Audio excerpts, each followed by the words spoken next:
الحمد لله نحمده ونستعينه ونستغفره ونعوذ بالله من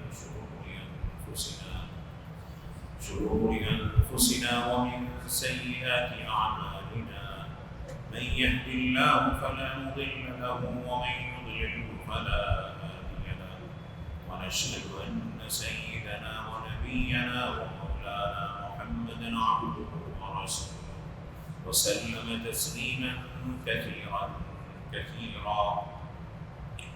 فأعوذ بالله من الشيطان الرجيم بسم الله الرحمن الرحيم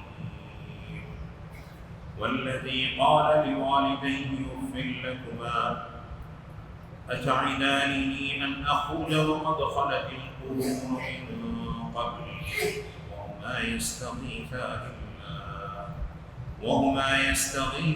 الله ويلك آمن إن وعد الله حق فيقول ما هذا إلا أساطير الأولين وقال رسول الله صلى الله عليه وسلم رضا ربي في رضا الوالد أو كما قال عليه الصلاة والسلام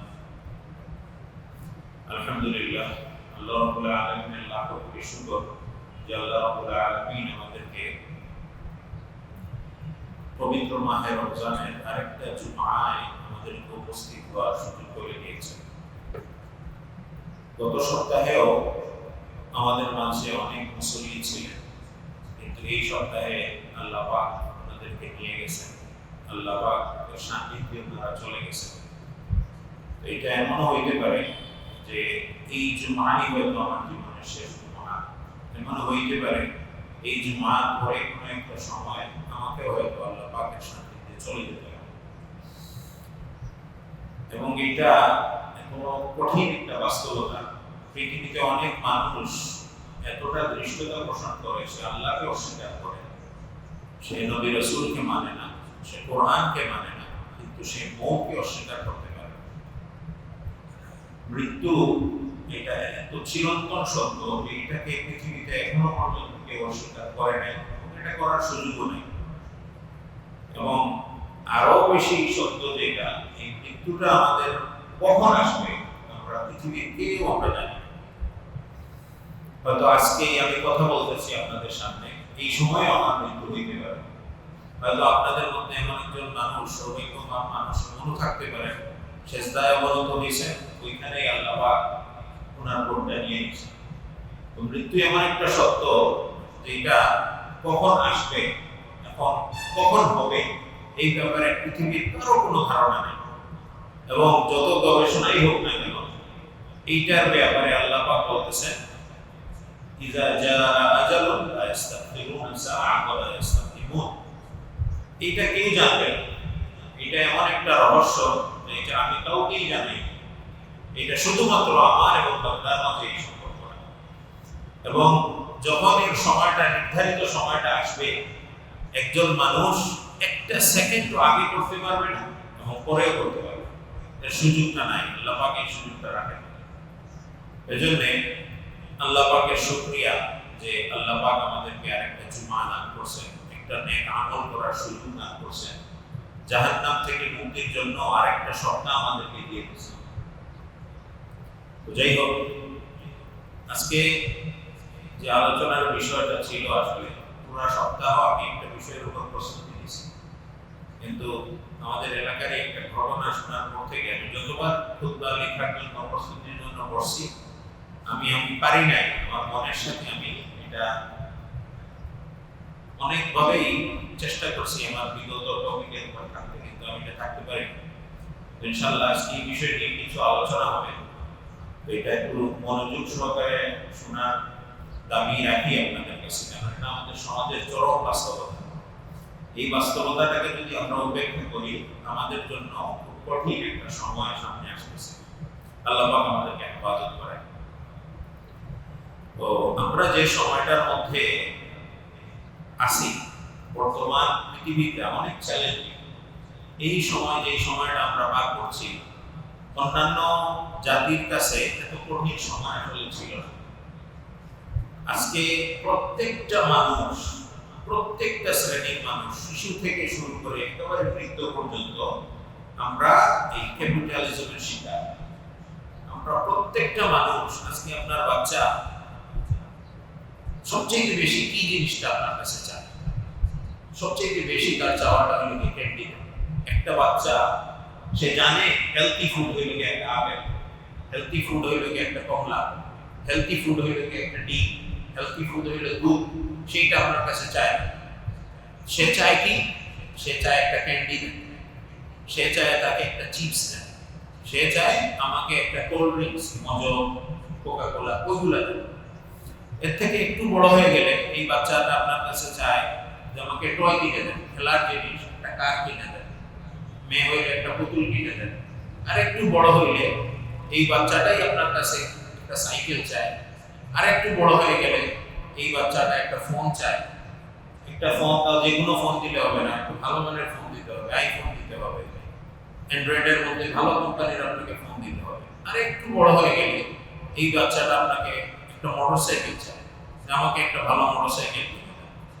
আর একটু বড় হয়ে গেলে, যেমন আমাদের এই যে আসতেছি, আমাদের এখন একটা কারের ডিমান্ড, আমাদের একটা কার দরকার, পরিবারকে নিয়ে যাওয়ার জন্য একটা কার দরকার। এইরকম প্রত্যেকটা শ্রেণীর মানুষ আজকে এই যে ক্যাপিটালিজমের শিকার। আমরা অনেক কিছু থাকতে, আমরা এগুলো চাই কেন?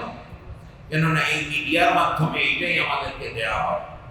এই মিডিয়া, এই যে ফোন, এভরিথিং এর মাধ্যমে আপনাকে এই পুরা যে বাজার ব্যবস্থা, এই বাজারের পণ্যগুলা আপনি যাতে ব্যবহার করেন, এই পণ্যগুলা যাতে আপনি ইউজ করেন, এইটাই উৎসাহটাই দেওয়া হচ্ছে।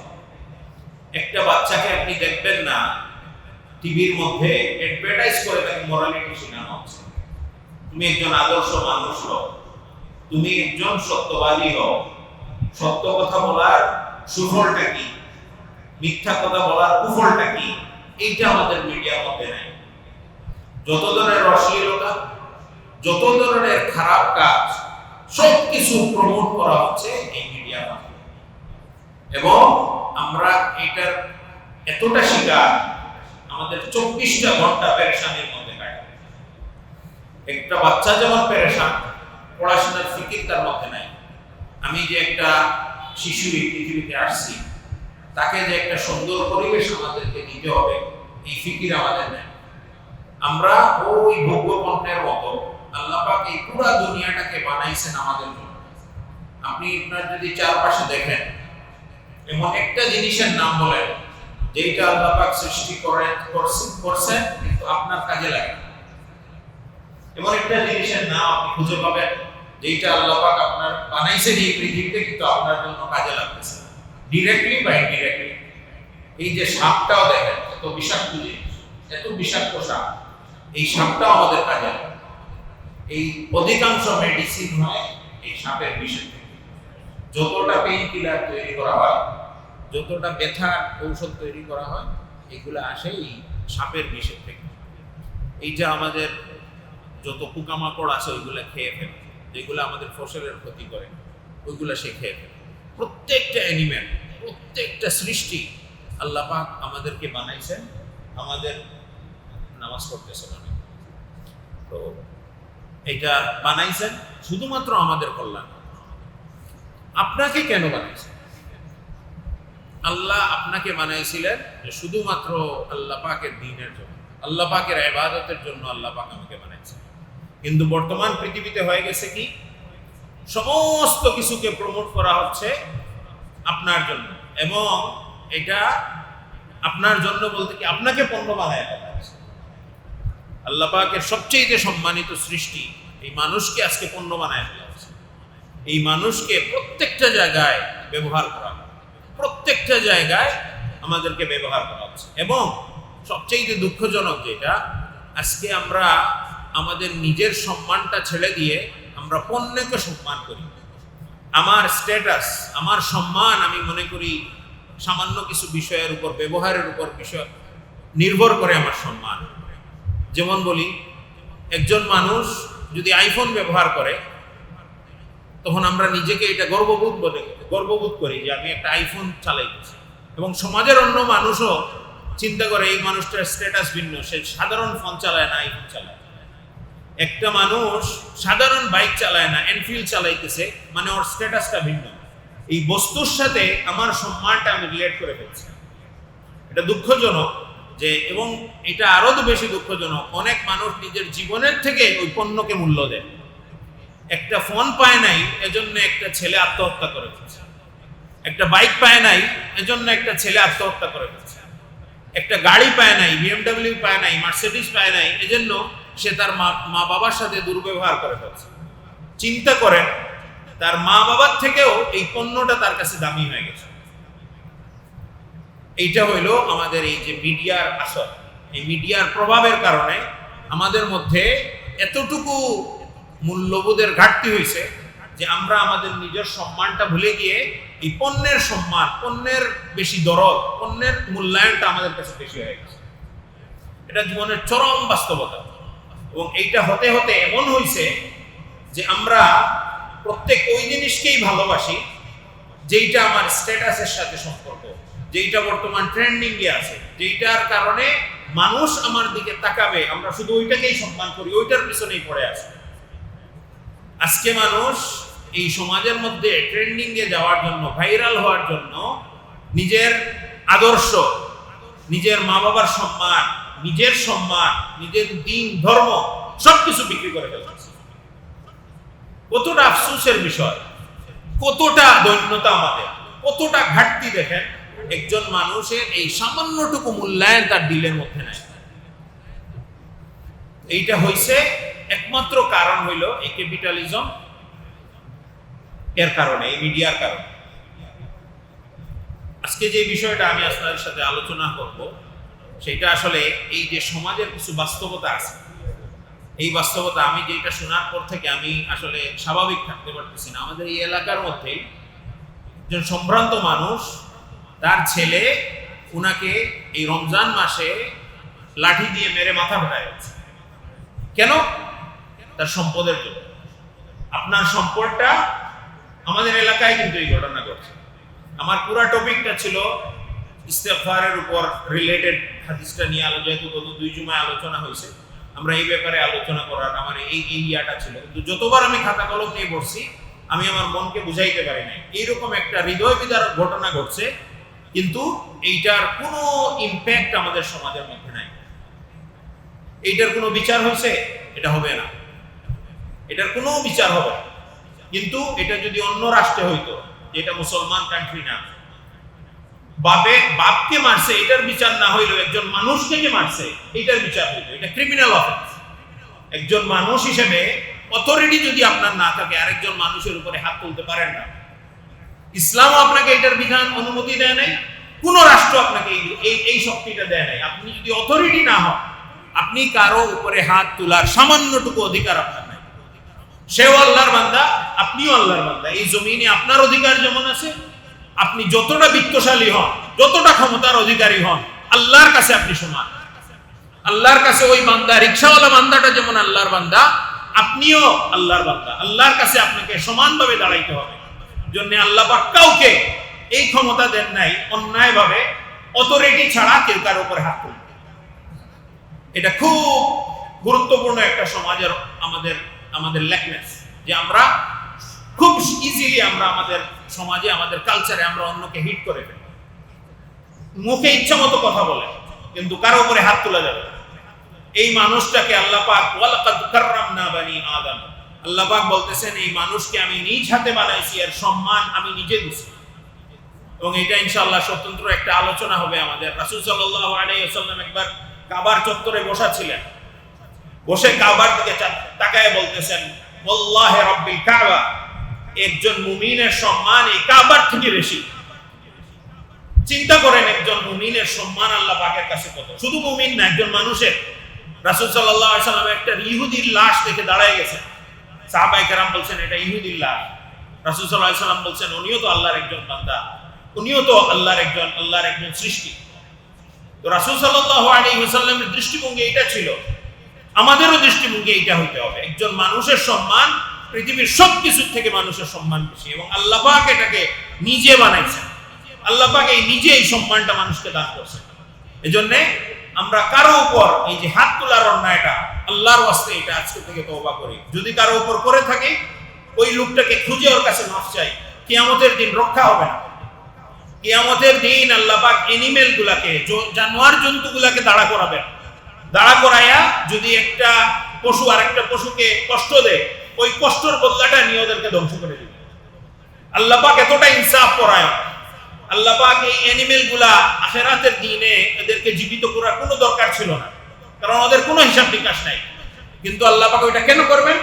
শুধুমাত্র আল্লাহ পাক যে ইনসাফ কায়েম করেন, আল্লাহ পাক যে ন্যায় পরায়ণ, শুধু ওইটা প্রমাণের জন্য আল্লাহ পাক এই প্রাণীগুলাকে দাঁড়া করাবেন। দাঁড়া করাইয়া যেই প্রাণীকে অন্যায়ভাবে কষ্ট দিছে ওইটার রিভেঞ্জটা সে নিবে, এরপরে আল্লাহ পাক তাদেরকে ধ্বংস করে দেবে। তো আপনি চিন্তা করেন মানুষের ক্ষেত্রে এটা কেমন হবে? যেই মানুষকে আল্লাহ পাক নিজে এতটুকু সম্মান দান করছেন, আল্লাহ পাকের সামনে আপনি কি জবাব দিবেন? আল্লাহ পাক যখন বলবেন আমার এই বান্দাটাকে তুমি কেন মারছো? এজন্য অন্ততপক্ষে এই বিষয়টা, এবং এটা ক্রিমিনাল অফেন্স দুনিয়ার সব জায়গায়, এটা একটা ফৌজদারি অপরাধ। আল্লাহ পাক আমাদেরকে হেফাজত করেন। যাই হোক, তো যেই কথাটা বলতেছিলাম, এই ঘটনাটা শোনার পরে আমি কোনোভাবে পারি নাই আমার খুতবার টপিকটা আজকে চেঞ্জ করতে হয়েছে। এই জন্য আপনাদের সবাইকে বলবো একটু মনোযোগ সহকারে শোনা এই বিষয়টা। এবং এই একটা পুরা দুনিয়ার মধ্যে যেহেতু আমরা এই মসজিদের সাথে সম্পৃক্ত, অনেক বড় বড় মানুষ, শুধু সবার একটাই কমপ্লেইন, আমার ছেলেটা এমন হইল কেন? সবার ক্ষেত্রে আমার ছেলে আমার কথাটা শুনে না। আল্লাহ পাক এই সিনারিওটা এত চমৎকার ভাবে, খুব সংক্ষিপ্ত ভাবে আমাদের কাছে বর্ণনা করে দিয়েছেন, যাতে করে আমরা এখান থেকে শিক্ষা নিই। এই যে আমরা যারা আজকে, আসলে আমার জন্য খুব কঠিন আজকে কথা বলা, কারণ আপনাদের এইখানের মধ্যে পিতামাতা যেমন আছেন, সন্তানরাও আছেন। এটা কমপ্লেক্স সিচুয়েশন। ইদার আমাকে ব্যালেন্স করে না কথা বললে আপনাদের মধ্যে মিসআন্ডারস্ট্যান্ডিং হবে। এই জন্য খুব একটু মনোযোগ সহকারে আমরা শুনবো ইনশাআল্লাহ। প্রথমে তো আমরা যারা আমাদের বয়সী যুবক আছি, যাদের পিতামাতা এখনো আছে, তাদের ব্যাপারে কোরআনে কারীমের যে সংক্ষিপ্ত কথাটা, ওটা দিয়ে ইনশাআল্লাহ আমরা শুরু করব। পরবর্তীতে আমাদের প্যারেন্টসের দায়িত্বটা নিয়ে ইনশাআল্লাহ আমাদের খুতবাটা শেষ হবে। আজকে হয়তো একটু সময় বেশি যাইতে পারে, কিন্তু ইনশাআল্লাহ অ্যারাবিক খুতবাটা শর্ট হবে। অন্যান্য ব্যাপারে আমি টাইমটা ইনশাআল্লাহ অ্যাডজাস্ট করার চেষ্টা করব। আল্লাহ পাক বলতেছেন, ওয়াল্লাযী ক্বালা লিওয়ালিদাইহি উফিল লাকুমা। আল্লাহ পাক কিছু মানুষের গুণ বর্ণনা করতে, কিছু যুবকের, কিছু বাচ্চাদের গুণ বর্ণনা করতে গিয়ে বলতেছেন যে ওয়াল্লাযী ক্বালা লিওয়ালিদাইহি, ওই সমস্ত ছেলেরা, ওই সমস্ত লোকেরা যারা তাদের মা বাবাকে উদ্দেশ্য করে বলে উফিল লাকুমা, তোমার যন্ত্রণায় কাল্লাম, আফসোস, আর কবে তোমার এই সমস্ত বকবকানি শেষ হবে? প্রত্যেকটা যখন আমি বাসার মধ্যে আসি, নামাজের কথা বলো, আখিরাতের কথা বলো, বাবা তুমি এটা করলা না, ওইটা করলা না, এই যে আম্মা আব্বা আমাদেরকে মহব্বত থেকে আমাদের এই কথা যখন বলেন, আমাদের মধ্যে যাদের আল্লাহ পাকের ভয়টা নাই, তারা এটাকে বিরক্তির কারণ মনে করে। প্রত্যেকটা মানুষ যখনই আমার মা বাবা আমাকে দ্বীনের কথা বলেন, আল্লাহ এবং তার রাসূলের কথা বলেন, সে বিরক্তি ভাব মনে করে। খাবার রেখে, প্লেটটা রেখে দরজাটা ঠাস করে লাগায় চলে যায়। উফিল লাকুমা, আল্লাহ পাক এটাকে খুব চমৎকার ভাবে একটা ওয়ার্ডে বলতেছেন, উফিল লাকুমা। এবং এইটাও সাথে সাথে বলে যে আপনার যন্ত্রণায় আর পারলাম না, খাইতে বসলাম, খাইতে পর্যন্ত দিলেন না, আমার একেবারে মুডটা অফ করে দিলেন। একটা জায়গায় যাইতেছিলাম, এই যাওয়াটা আপনি নষ্ট করে দিলেন। আমি এক বন্ধুদের সাথে বেড়াইতে যাব, কোথায় যাচ্ছি এত কিছু আপনার জানার দরকার কি? আমি এখন ইনকাম করি, আমার এই কাজটা আমি করে নিব, আপনার এত নাক গলানোর দরকারটা কি? এই যে ব্যবহারগুলো করি, আল্লাহ পাক এটা আপনাকে বলতেছেন উফিল লাকুমা। এই যে আপনি আমার প্যারেন্টসটাকে বললেন যে আপনার কারণে আমি পারলাম না, এই বিরক্তির যে ছাপটা আপনি দেখাইলেন। আচ্ছা, আইদায়ানি নাখরু, সাথে সাথে এইটাও বললেন যে আপনি আমাকে এমন জিনিসের ওয়াদা করতেছেন যে আমি আমার আল্লাহর কাছে আবার পুনরুত্থিত হব, অর্থাৎ আখিরাতের কথা বলতেছেন। এই দুনিয়ায় আমার আগে অনেক লোক এরকম চলে গেছে, তারা কেউ তো আর ফিরে আসে। আপনার মা বাবাকে আপনি যখন আখিরাতের কথা, যখন আপনার আম্মা আব্বা আপনাকে বলে, তখন আপনি বলতেছেন আমার আগে তো এরকম অনেক মানুষ চলে গেছে, এরা তো আর পৃথিবীতে ফিরে আসে নাই। এইগুলো কাহিনী আমারে শোনায়, এই সমস্ত বিষয় মুগাস কথাবার্তা আমাকে শোনায়। আমরা হয়তো এরকম বলি না, কিন্তু আমাদের মনের ভাবটা এরকম থাকে। মা বাবা সম্মানের কারণে আমরা অনেক কিছু বলতে পারি, কিন্তু আমাদের মনের কথাটা আল্লাহ পাক তো জানেন। আল্লাহ পাক এত খোলাখুলি ভাবে এই কথাটা বলছেন। এরপরে এবং এই দিন শরীয়তের ব্যাপারে পর্যন্ত অনেক ছেলেরা বলে বলে আমি এই দিন ধর্ম এগুলো মানি না, আমার আর এগুলো কিছু কইলে না। এবং ফাইনাল স্টেজটা যখন একজন মানুষ এতটুকু এসে দাঁড়ায়, তখন আল্লাহ পাক বলতেছেন ওয়াহুমা ইয়াস্তাগীসান, আপনার এই কথা শুনে মা বাবা কান্না করে করে আল্লাহ পাকের দরবারে দোয়া করে। ইয়াস্তাগীসান শব্দটা দেখেন, ইস্তেগাসার নামাজ আমরা অনেকেই পড়ি, ওই যে আমাদের যখন দুর্ভিক্ষ হয়, যখন হট টেম্পারেচার, যখন বৃষ্টি হচ্ছে না। গত বছরও তো আহমদুল্লাহ সাহেব মনে হয় ঢাকার মধ্যে এটা করা হয়েছিল, সিলেটে বিভিন্ন জায়গায় আমরা উলামায়ে কেরামকে নিয়ে আমরা দোয়া করি। ইস্তেগাসার নামাজটা কখন পড়া হয়? যখন জমিনটা ফেটে যাচ্ছে, জমিনের মধ্যে আকাশ থেকে কোনো বৃষ্টি বর্ষিত হচ্ছে না, মানুষ গরমের কারণে পেরেশান হয়ে যাচ্ছে, যখন একেবারে চৌচির হয়ে যাচ্ছে সবকিছু, তখন ওটাকে ইস্তেগাসার নামাজ বলা হয়। আল্লাহ পাক এই ওয়ার্ডটা আপনার মা বাবার ব্যবহার করছেন। আপনার মার কলিজাটা ছিলে যাচ্ছে, আপনার বাবার কলিজাটা ছিলে যাচ্ছে আপনার কথা শুনে। এই আমার ছেলে যেটা 10 বছর 15 বছরে নিয়মিত নামাজ পড়তো, আমার কথা শুনতো, এই ছেলেটা 18 বছরে যে কি বল, এই ছেলে আমার বলে যে আমি আল্লাহকে মানি না, এই ছেলে আমাকে বলে যে নামাজ রোজা আমার ভালো লাগে না, এই ছেলে আমাকে বলে যে আপনি দিন ধর্মের কথা আমাকে শোনায়েন না। তখন মা বাবার কলিজাটা ছিঁড়ে যায় এবং তারা আল্লাহর কাছে রাতে কান্নাকাটি করে দোয়া করে এবং বলে আল্লাহ আমার ওয়াইলাকা আমিন, ওয়াইলাক, আমার ছেলেটা তো নষ্ট হয়ে গেছে, আমার ছেলেটা তো নষ্ট হয়ে গেছে, আল্লাহ আমার এই ছেলেটাকে হেফাজত করে। আমিন, ওয়াইলাকা আমিন, দুইটা সেপারেট ওয়ার্ড। ওয়াইলাক মানে এটা ওয়াইলাক বলা হয় ওয়াইলুল লিল মুতাফফিফিন, এই যে সমস্ত আল্লাহ পাক যে সমস্ত ক্ষেত্রে ভৎসনা করে, যে সমস্ত মানুষের ক্ষেত্রে উনি আফসোস করেন, ওদেরকে ব্যাপারে ওয়াইলুন শব্দটা ব্যবহার করে। ওয়াইলুল লিল মুতাফফিফিন, যারা মাপে কম দেয় তাদের জন্য ধ্বংস, এরা অনেক ক্ষতিগ্রস্ত, অনেক খারাপ লোকের মধ্যে অন্তর্ভুক্ত যারা মাপের মধ্যে কম দেয়। এই সেম ওয়ার্ডটা আপনার মা বাবা আপনার ব্যাপারে বলেন ওয়াইলাক, আমার ছেলে তো ধ্বংস হয়ে গেছে, তার দুনিয়া এবং আখিরাত নষ্ট হয়ে যাচ্ছে, আমিন। এবং আপনাকে যখন আবার আপনার আম্মা আব্বা দেখে, আব্বা বাবা এই কথাটা বললো না, তুমি আল্লাহর দিকে ফিরে আসো, আপনার আম্মা আপনাকে বাবা এই কথাটা বলে ওয়াইলাকা আমিন, যে বাবা ধ্বংসের পথে না যেয়ে তুমি আল্লাহর রাস্তায় ফিরে আসো, আল্লাহকে ভয় করো, আল্লাহর জন্য নামাজটা পড়ো, মসজিদ মুখী হও। তখনও আমাদের মধ্যে এই বিরক্তির ছাপটা চলে আসে।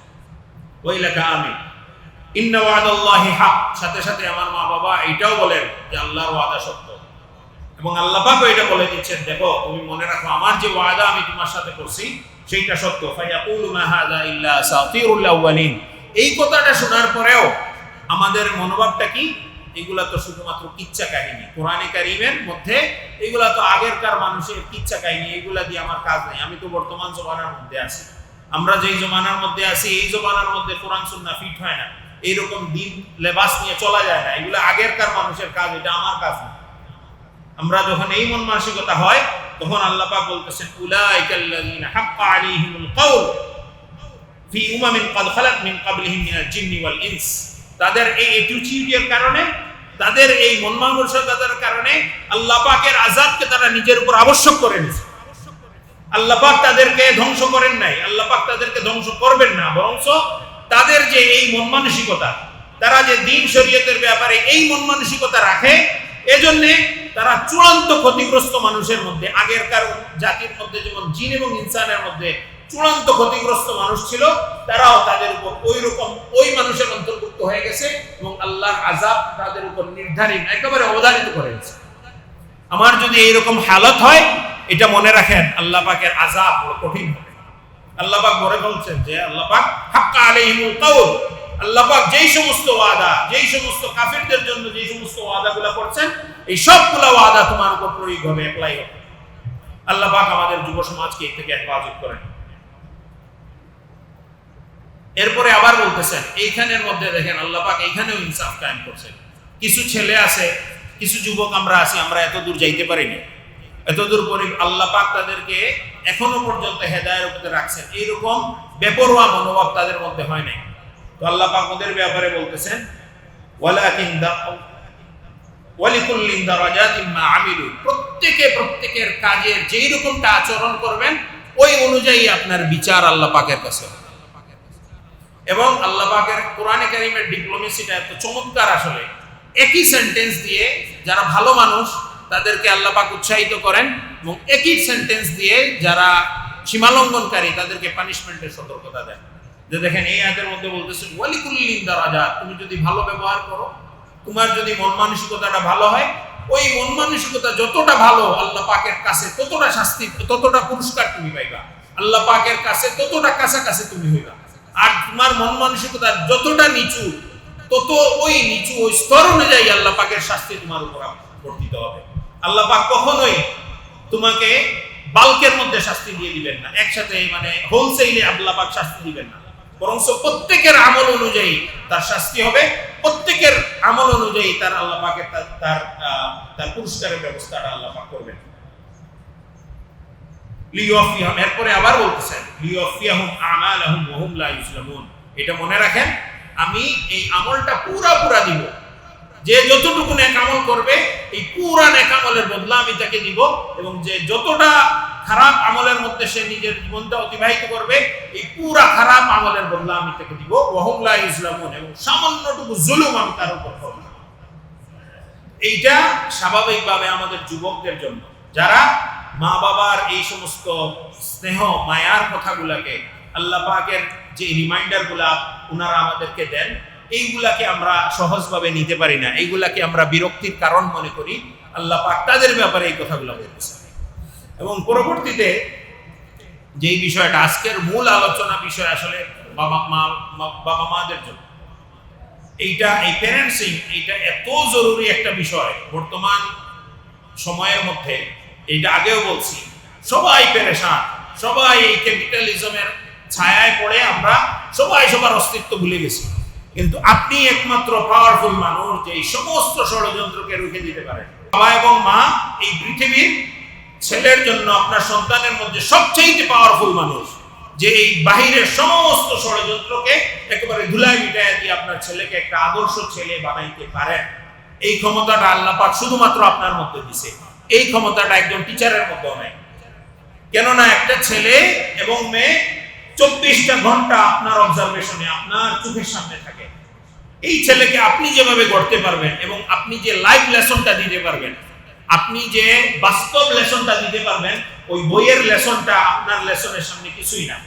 আপনি যদি আপনার ছেলেটাকে নিয়ে একজন বাহিরে যান এবং বাজারে করেন এবং ওরে দেখেন কেউ একজন মানুষ বেশি দিয়ে দিচ্ছে, আপনি এটাকে বলেন যে ভাই আমাকে ওজনের বেশি দিন না, যতটুকু ন্যায় এতটুকু দেন, আপনার থেকে এই ছেলেটা শিখলো ন্যায় বিচার, যে আমি কারো স্বার্থের কারণে আমার সামান্য বিষয়ে বেশি নিব না আরেকজনের থেকে। আপনি একজন রিক্সাওয়ালাকে যখন ভাড়াটা দিলেন, 2টা পয়সা বাড়ায় দিচ্ছেন, এই ছেলেটা সারা জীবনের জন্য শিখে গেল যে আমি একজন অধস্তন মানুষকে 2টা টাকা বাড়ায় কিভাবে দেওয়া যায়, তাকে ইহসান, তার সাথে ভালো ব্যবহার কিভাবে করা যায়। এই লাইভ লেসনটা বইয়ের হাজারো পৃষ্ঠা পড়ে সে পাবেন। একজন ভিক্ষুককে আপনি আপনার সামনে দিচ্ছেন, ওই বাচ্চার সামনে 2টা টাকা দিচ্ছেন, সে সারা জীবনের জন্য শিখে গেল। জুম্মার পরে একজন মানুষ হাত পাতাইছে, 2টা টাকা দিলেন। আমরা এমন অনেকে আছি শুধুমাত্র আমাদের মা বাবার দেখে দেখে ওই আমলগুলা করি। সমাজের মধ্যে এরকম অনেক জিনিস চালু আছে, অনেক জিনিস চালু আছে যে শুধুমাত্র আমাদের মা বাবা আমাকে একবার শুধুমাত্র দেখাইছে। এজন্য এই মা বাবা এত গুরুত্বপূর্ণ জিনিস শরীয়তের মধ্যে এবং কোরআনে কারিমের মধ্যে। এটা আমি আগে জানতাম না, গতকালকে যখন এই ব্যাপারে আমি পড়ালেখা শুরু হয়েছে তখন এই ব্যাপারটা আমি জানছি। কোরআনে কারিমের মধ্যে যতবার আল্লাহ পাক শিশুদের তরবিয়তের কথা বলছেন, ওইটা বাবার ক্ষেত্রে বলছেন, ওইখানে মার কোনো উল্লেখ নাই। বাবা করবে, এই বাবার জিম্মাদারি। ওয়ালাকাদ আতাইনা লুকমানাল হিকমা, লুকমান আলাইহিস সালাতু ওয়াস সালামের জিকির কোরআনে কারীমের মধ্যে কেন করা হয়েছে? লুকমান আলাইহিস সালাতু ওয়াস সালাম কোনো নবী না, রাসূল না, উনি একজন খুব গুরুত্বপূর্ণ একজন মানুষ ইতিহাসের মধ্যে এবং খুব ভারসাম্যপূর্ণ মানুষ, খুব আকলওয়ালা একজন মানুষ। ওনার কথা আল্লাহ পাক কোরআনে কারীমের মধ্যে আনছেন এবং এটা শুধুমাত্র তরবিয়তুল আওলাদ, এটা নিজের সন্তানের পরিচর্যার ব্যাপারে। ইন্না ওয়ালাকাদ ওয়াইদ ক্বালা লুকমান লিবনি ইয়া বুনাইয়া ওয়া হুয়া ইয়াইদুহু ইয়া বুনাইয়া লা তুশরিক বিল্লাহ। এবং আমরা যে শুধুমাত্র আমার ছেলের মধ্যে সম্পর্ক হয়ে গেছে ইয়েস নো সম্পর্ক। আমাদের ম্যাক্সিমাম প্যারেন্টস, আমরা ছেলেরা মনে করি যে আমার বাবার সাথে যদি কিছু বলি ওইটা নো, ওনার আনসারটাই হবে নো। এবং আমার বাবার আমার সাথে আমার রিলেশনটাই হলো এটা করছো না কেন, ওইটা করবা, এটা কেন হইল না, এই শুধু ধমকের সম্পর্ক। কয়জন বাবা আমার ছেলের সাথে আপনি বলছেন যে তোমাকে আমি মহব্বত করি? কয়জন বাবা আমার ছেলেকে আন্তরিকভাবে এইটা তাকে বলছেন, মহব্বত যে করেন এটা বলতে হয়, এইটা বলতে হয়। রাসূল সাল্লাল্লাহু আলাইহি সাল্লাম অনেক সাহাবীকে বলছেন উহিব্বুকা ফিল্লাহ, আমি আল্লাহর জন্য তোমাকে ভালোবাসি। রাসূল এত বড় একজন মানুষ, উনার মহব্বত তো সাহাবায়ে কেরাম মা বাবার থেকে বেশি কুরবানি করছেন রাসূল সাল্লাল্লাহু আলাইহি সাল্লামের জন্য, বেশি মহব্বত করছেন রাসূল সাল্লাল্লাহু আলাইহি সাল্লামের জন্য। উনার তো বলারই দরকার ছিল না যে তোমাকে আমি মহব্বত করি, কিন্তু এত মানে একেবারে স্ট্যাটাস অনুযায়ী বিভিন্ন স্ট্যাটাসের সাহাবী ছিলেন। একেবারে একজন মানুষ, একজন বাজারে একজন সাহাবীকে একবার এরকম জড়ায় ধরছেন পিছন থেকে, বললেন যে এই গোলামটাকে কে কিনবে। উনি গোলাম ছিলেন, কিন্তু দেখেন গোলামের সাথে ওনার কিরকম সুন্দর আচরণ ছিল। এই গোলামটাকে জড়ায় ধরছেন যে ওনাকে কে কিনবে। তখন ওনার কণ্ঠ শুনে এই সাহাবী বুঝে গেছেন যে এটা রাসূল সাল্লাল্লাহু আলাইহি সাল্লাম। তখন উনি ওনার পিঠটা রাসূল সাল্লাল্লাহু আলাইহি সাল্লামের সাথে লাগাই দিচ্ছেন এরকম, যে রাসূল সাল্লাল্লাহু আলাইহি সাল্লামের শরীরের সাথে আমার শরীরটা লাগুক। তখন উনি বলতেছেন যে হে আল্লাহর রাসূল, আমার মতো এই অধম গোলামকে কে কিনবে এই বাজারের মধ্যে। তখন রাসূল সাল্লাল্লাহু আলাইহি সাল্লাম ওই সাহাবীর কানে কানে বলতেছেন, তুমি এখানে কম দামি হইতে পারো, তুমি আল্লাহর কাছে অনেক দামি। এই যে মানুষকে মোটিভেট করা, কত সাহাবীকে বলছেন উহিব্বুকা ফিল্লাহ, আমি তোমাকে আল্লাহর জন্য ভালোবাসি। আমরা কয়জন বাবা মা আছি আমার ছেলেকে এইরকম কথাটা বলছে, আব্বা বাবা তোমারে আমি অনেক পছন্দ করি, অনেক মহব্বত করি। এইরকম যদি না হয় আমাদের এই সম্পর্কটা তৈরি হবে না। আমার ছেলের সাথে আমি কতদিন গল্প করি, আপনি যে জিনিসটা শিখাইতে পারবেন কেউ পৃথিবীর এই জিনিসটা আপনার ছেলে মেয়েকে শিখাইতে পারবেন না। আপনার ছেলের সাথে একটা ফ্রেন্ডলি সম্পর্ক যদি না হয়, সুনিশ্চিত এই ছেলেটা আপনার থেকে সরে যাবে। আজকে আমাদের সমাজের মধ্যে অনেক বড় একটা প্রবলেম, বিয়ের পরেই ছেলেটা শ্বশুর শাশুড়ির হয়ে যায়। কেন হয়? শ্বশুর যে আদর করে বাবা বলে ডাকে, উনার মাছের মাথাটা ওনার পাতে তুলে দেয়, শাশুড়ি সেম থিং করে আপনার কাছে। এই মানুষের দিল এমন এক জিনিস, আদর মায়া মহব্বত এটা চায়। আপনি তাকে অনেক কিছু করতে পারবেন শুধুমাত্র মায়া এবং ইজ্জত দিয়ে, কিন্তু তার সাথে শক্তি প্রয়োগ করে, দুর্ব্যবহার করে, কঠোরতা করে, আইন দিয়ে আপনি এটা পারবেন যেটা মায়া মহব্বত দিয়ে করা যায়। তো আমি তো আমার ছেলেকে মহব্বত করি, আমরা প্রত্যেক বাবাই ছেলেকে মহব্বত করে। আমার বাবার এত সম্মান কেন? আসলে দেখেন, আমি আজকে মোটরসাইকেলে উঠলেও আমি এই চিন্তা করি, আমি যদি অ্যাক্সিডেন্ট হই আমার ছেলের কি হবে। একটা ডেঞ্জারাস কাজের জন্য যাওয়ার আগে আমি এই চিন্তা করি আমার বাচ্চাদের কি হবে। এই যে রেসপন্সিবিলিটি আপনার জন্য পৃথিবীতে কে নিবে বলেন? আমার বাবা বাহ্যত ওনারা আপনার জন্য কিছু করে না, বাহ্যত হয়তো আপনার জন্য মহব্বত দেখায় না, কিন্তু পৃথিবীতে এমন কোন মানুষ আছে যে 24টা ঘন্টা আপনার জন্য ফিকির করে? এই যে উনি ব্যবসা করে, এটা কার জন্য করে? আমি মাঝে মাঝে নিজে চিন্তা করি, আসলে আমি যে এত টাকা রুজি করি এটা কেন করি? কয়টা জামা আমি পরি? একজন পুরুষ মানুষ কয়টা জামা আছে? একজন পুরুষ মানুষের কয়টা জুতা আছে? একজন পুরুষ মানুষ কয়টা শৌখিন জিনিস কিনে? সবগুলা যায় তার ছেলের জন্য, তার পরিবারের জন্য, তার বউয়ের জন্য, তার আত্মীয় স্বজনের জন্য। কিন্তু একজন পুরুষ, এটা চরম বাস্তবতা। কিন্তু আপনি দেখবেন মাঝে মাঝে আমি চিন্তা করি এটা কেন করি? তো এটার কোনো আনসার নাই। আল্লাহ পাকই আপনাকে ওইরকম বানায় দিয়েছেন। পুরুষ মানুষ সে করবে, সে দায়িত্ব থেকে এটা করবে। আপনার জন্য আপনার বাবা 24 আওয়ার্স রেসপন্সিবিলিটি তার মাথার মধ্যে আছে। আপনি বিপদ পড়েন, সর্বপ্রথম যে মানুষটা আপনার জন্য লবিং করবে সেটা হলো আপনার বাবা। সর্বপ্রথম মানুষ যার কাছে যাবে সেটা হলো আপনার বাবা। আপনার বিপদে পড়ছেন, সর্বপ্রথম যে খবরটা আপনার যাবে সেটা হলো আপনার পরিবারের কাছে, আপনার বাবার কাছে। উনি হেড অফ দ্য স্টেট, আপনার উনাকেই আপনাকে ধরে রাখতে হবে। উনি যেইভাবেই হোক, যে বাবাটা আমার যেই হোক, আল্লাহ পাক উনাকে নির্দিষ্ট করছেন আপনার জন্য। এটা কোনো অপশনাল চয়েস না, এটা একটা মনে রাখেন। শ্বশুর শাশুড়ি চয়েস আপনার জন্য, আমার বউ আমার চয়েস, কিন্তু আল্লাহ পাক এইটাকে চয়েস দেন নাই। আপনার মা বাবা, আপনার বোন, ওইখানে কোনো কম্প্রোমাইজ হয় না। আল্লাহ পাক ওইটাকে আপনাকে জিজ্ঞেস করে দেন নাই যে ওর ঔরসে আপনাকে পাঠাবো কিনা, কিন্তু আপনি বড় হওয়ার পরে এটা চুজ করে আনছেন কোন ফ্যামিলিতে আপনি যাবেন। বউকে আপনি কোন পরিবার থেকে আপনার ওয়াইফটাকে আনবেন, কিন্তু আপনার মা বাবা ভাই বোন চেঞ্জ করার কোনো ক্ষমতা আল্লাহ পাক আপনাকে দেন না। এটা এমন একটা বন্ধন, এটা রাখতেই হবে, এটার মধ্যে কোনো কম্প্রোমাইজ নাই। এই জন্য এই যে বাবার যে রেসপন্সিবিলিটি, অনেকে আমরা মনে করি বাবা হয় আমাকে পছন্দ করেন, কিন্তু বাবাটা পছন্দ করেন, বাবার পছন্দের ধরনটা ভিন্ন। মায়ের পছন্দের, মা যে আপনাকে ভালোবাসা দেখান, এইটা খাওয়ান ওইটা খাওয়ান, এটা মার নেচার। প্রত্যেকের কাজের ধরনটা ভিন্ন, কিন্তু বাবা আপনাকে মহব্বত করে। কিন্তু বাবাদের কাছেও এই রিকোয়েস্টটা থাকবে, আপনি আপনার ছেলের সাথে একান্ত কিছু সময় দেন। আপনি চিন্তা করেন আপনার রুটিনটা, আপনি যখন ও যখন স্কুলে যায় তখন আপনি ঘুমাচ্ছেন, ও যখন স্কুল থেকে আসে তখন আপনি বাহিরে, সন্ধ্যার পরে যে সময়টা সবচেয়ে প্রাইম টাইম, এই সময়টা আপনি আড্ডা দিচ্ছেন বন্ধুদের সাথে, এই সময়টা আপনি ব্যবসার কাজে দিচ্ছেন, রাত্রে আসতেছেন 10টা 11টা 12টা যখন বাচ্চাটা আপনার সাথে ঘুমায় গেছে, এই বাচ্চার সাথে আপনার মহব্বত ইন্টারকানেকশন কিভাবে হবে আপনি বলেন? এই বাচ্চাটা আপনাকে, আপনি বৃদ্ধ হওয়ার পরে আপনাকে সম্মান শ্রদ্ধা এই যে সার্ভিসটা সে দিবে কিভাবে? আপনি তো সার্ভিস দিচ্ছেন, সেই রিয়ালাইজেশনটা তো নাই, আমার বাবা আমাকে কিভাবে সার্ভিসটা দিচ্ছে, এই রিয়ালাইজেশন তার মধ্যে আনতে হবে আপনার, এই কাজটা আপনার। আপনি দেখেন বর্তমান জমানায় আপনি কয়জন এই কথাটা নিতে পারবেন জানি না, বর্তমান সমাজের মধ্যে বয়স্ক মা বাবাদের নিয়ে যে এত পরিমাণ বিজনেস হচ্ছে, এবং এটা ভয়ঙ্কর মানুষের এই যে আমাদের ক্যাপিটালাইজেশনের রূপ। এখন হিন্দুরা লাকড়ি দিয়ে কিন্তু এই লাশটা পোড়ায় না, কেন পোড়ায় না? ইলেকট্রিক বার্নারের মধ্যে পোড়ায় দেয়, কেন এটা করে? খরচ কমাইতেছে। এখন আপনি ফার্স্ট ওয়ার্ল্ডে যান, এখন আপনাকে চেয়ারে বসে টুস্ট করে ওটা পাউডার করে আপনার বোতলের মধ্যে ওইটা দাফন করে দিচ্ছে। কেন করতেছে এটা? একটা ফিনারেলে, একটা জানাজার মধ্যে 30 থেকে 40 হাজার ডলার মানুষের খরচ হয়। একজন স্বাভাবিক মুসলমান যদি মারা যায় কোনো খরচ নাই, হুজুররা ফ্রি সার্ভিস দেয়। এরপরেও বাহিরের দেশে একজন মানুষ মারা গেলে 4 থেকে 5 হাজার ডলার খরচ হয়। আর খ্রিস্টানদের এরকম 25 থেকে 30 হাজার ডলার, যেটা আমাদের দেখে 30 থেকে 40 লাখ টাকা একজন মানুষের খরচ হয়। ওইটা খরচ কমানোর জন্য আপনার আমার লাশটাকে ওরা টুস্ট করে বোতলের মধ্যে ভরে দিয়ে এই জায়গাটা কমায় দিচ্ছে, খরচটা কমায় দিচ্ছে। এইরকম অমানবিক একটা সমাজের মধ্যে আমরা যাচ্ছি, এই অমানবিক একটা পৃথিবীর মধ্যে আমরা বসবাস করতেছি। তো এটা কেন হয়? কেননা এই বাচ্চার সাথে আপনার কোনো একটা সম্পর্ক নাই, সে শুধু আপনাকে নিরেট একটা বোঝা মনে করে, যে শুধুমাত্র তার এই খরচের জায়গা, তার আপনার থেকে সে কিছু পায় না। যদি স্বাভাবিক ভাবে একটা ছেলে যদি আল্লাহকে বিশ্বাস না করে, কেন আপনার পিছনে খরচ করবে?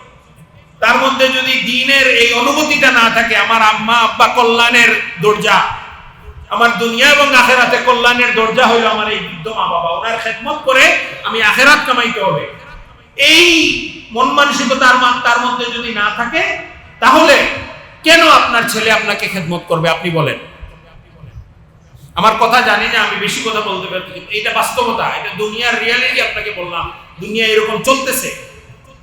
এজন্য আপনার বাচ্চাদের সাথে যদি আপনি রিলেশনশিপ তৈরি না করেন, একটা মহব্বতের সম্পর্ক যদি না তৈরি করেন, তাকে যদি সময় না দেন, এই বাচ্চাও আপনাকে সময় দিবে না।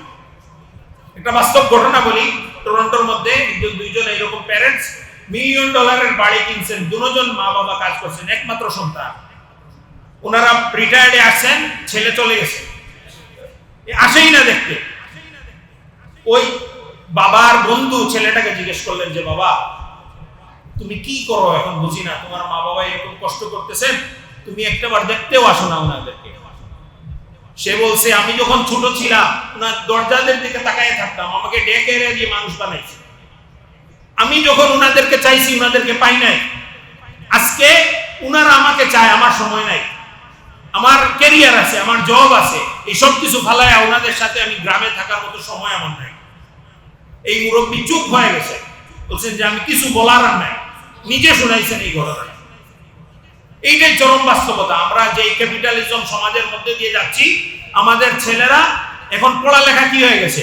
পড়ালেখা শুধুমাত্র টাকা পয়সা। এখন কেউ পড়ালেখা করে না যে আমি একজন আদর্শ মানুষ হব। সবাই আমার ছেলেকে ডাক্তার বানাইতে চাই, কেন? সেবা করার জন্য না, ডাক্তারের মধ্যে পয়সা বেশি। যেই জবের মধ্যে, প্রফেশনের মধ্যে পয়সা বেশি, আমরা আমাদের ছেলেকে ওই প্রফেশনে দিচ্ছি, কেন? আর সবকিছু হয়ে গেছে আজকে এই বস্তুবাদী দুনিয়া কেন্দ্রিক, টাকা পয়সা কেন্দ্রিক। এই জন্যে আখেরাতের মধ্যে যদি এই ফিকির না থাকে, আমরা বাচ্চাদের মধ্যে এই ফিকিরটা তৈরি করে দিতে না পারি, তাহলে এটা আমাদের জন্য চরম একটা দুর্ভোগের কারণ হবে। আল্লাহ পাক আমাদেরকে বুঝার তৌফিক দান করেন, এবং মা বাবাকে এতটুকু অথরিটি দান করছেন। দেখেন, আল জান্নাতু তাহতা আকদামিল উম্মাহাত, দেরি হইলো আমি এটা কভার করে নেব ইনশাআল্লাহ। আল জান্নাতু তাহতা আকদামিল উম্মাহাত, আমাদের মা বাবার পায়ের নিচে জান্নাতটা রাখছেন। কেন রাখছেন? এটা আসলে এই বাহ্যিক দৃশ্যে পায়ের নিচে না, পায়ের নিচে মানে কর্তৃত্ব বোঝায়। আপনি এখানে পা রাখছেন মানে এখানে পূর্ণ ক্ষমতা আপনার। আল্লাহ পাক এই জান্নাতের পূর্ণ ক্ষমতাটা মা বাবার হাতে দিয়ে দিয়েছেন। বাবাকে কে বানাইছেন জান্নাতের দরজা, এবং মাকে বানাইছেন ইনসাইডের পুরোটা কর্তৃত্ব মার হাতে।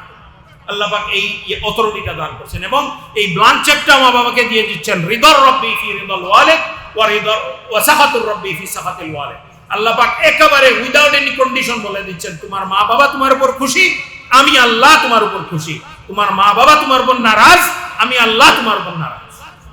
আল্লাহ পাক দেখেন কতটা অথরিটি আল্লাহ পাক ওনাদেরকে দিচ্ছেন। শুধুমাত্র আল্লাহ পাক যে ওনাদেরকে লাস্টের জুমায় যে বলা হয়েছিল, আল্লাহ পাক ওনাদেরকে যে ব্যবহার করছেন, আপনি এই দুনিয়ার অস্তিত্বের জন্য আপনাকে যে ব্যবহার করছেন, এই ব্যবহারের মর্যাদা আল্লাহ পাক তাদেরকে দিচ্ছেন। আল্লাহ পাক আমাদেরকে বুঝান এবং আমলের তৌফিক দান করেন। জাযাকুমুল্লাহু খাইরান। আসসালামু আলাইকুম।